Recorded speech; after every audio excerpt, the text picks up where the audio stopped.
در ارتباط مشکلات مالدارها بودن، خصوصا هم طرف صفحات شمالی که او طرف مالداری هم زیاد است، بنابر برپاری های زیاد در ساحات دشت مانده بودن، بر خانه هایشان آورده نمیتونستن و دادن.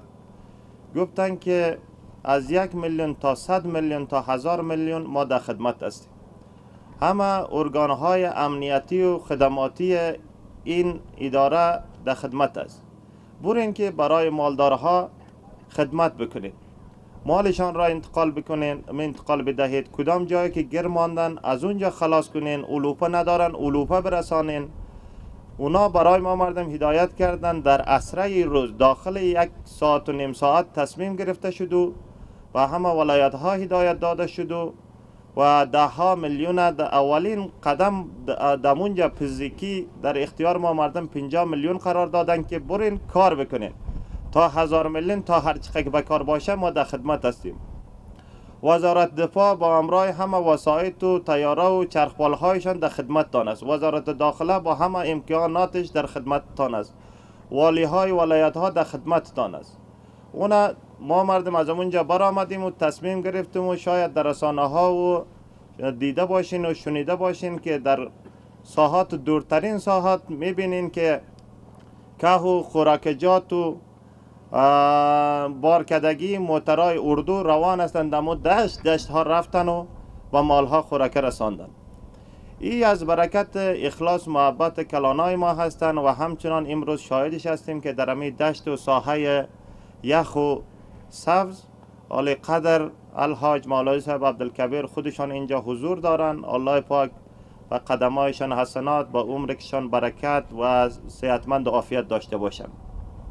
حاضرین محترم، امروز که اینجا ما و شما گرد هم جمع آمدیم به خاطر تذکر، به خاطر افهام تفهیم، به خاطر نشان دادن یکی از موضوعات مهم حیاتی ما و شما که نهال بشانیم، یعنی زندگی خود را، حیات خود را، هوای خود را، اقتصاد خود را جور بسازیم.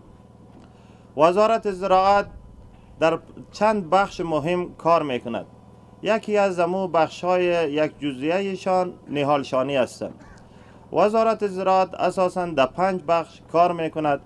اول در بخش زراعت، دوم بخش مالداری، سیوم بخش آبیاری، چهارم بخش منابع طبیعی، پنجم در بخش اراضی. اول در بخش زراعت که هستند، زراعت خودش ظاهراً اول که تقسیم میشن به 3 کاتگوری تقسیم میشه، به 3 بخش. بخش غلجات، میوجات، سبزیجات. در بخش غلجات یا میوجات یا سبزیجات که ما و شما یک نگاهی بیاندازیم تا به حال خدمت نشده. این بخشای ما همش به سنتی پیش می روند.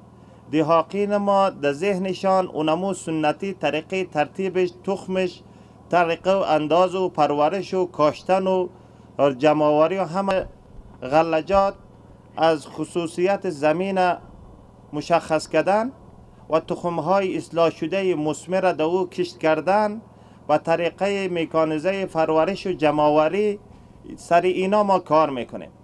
در همین 2 سال و 3 سال تقریبا 40-50 هزار متریک تن تخم‌های اصلاح شده به مردم در بخش گندم توزیعات صورت گرفته. ما داریم که سال به سال پیش می رویم. البته اصل ضرورت ما لک‌ها تن است. ما پیلن هستیم در هزارها، 10,000 تن سال به سال پیش می رویم. امیدوار هستیم که نزدیک خواهد همه ضرورت افغانستان تخم‌های اصلاح شده ایشب پورا کرده بتانید. دوم در بخش میوجات. میوجات ما و شما از همین نهالشانی شروع می شود که نهال‌های مثمر و تحقیق شده را در خدمت ملت افغان ما قرار بدهیم. پیشتر ما از رئیس صاحب جنگلات معلومات کردیم که دمو 2 سال گذشته و امسال چقدر شما نهال داشتین و توضیح کردیم. بعد از آمدن امارت اسلامی اونا خلاصه ایش برای ما گفتن که تقریبا حساب کردن 82 میلیون نهال دمو 3 سال توضیحات و به مردم تقدیم شده.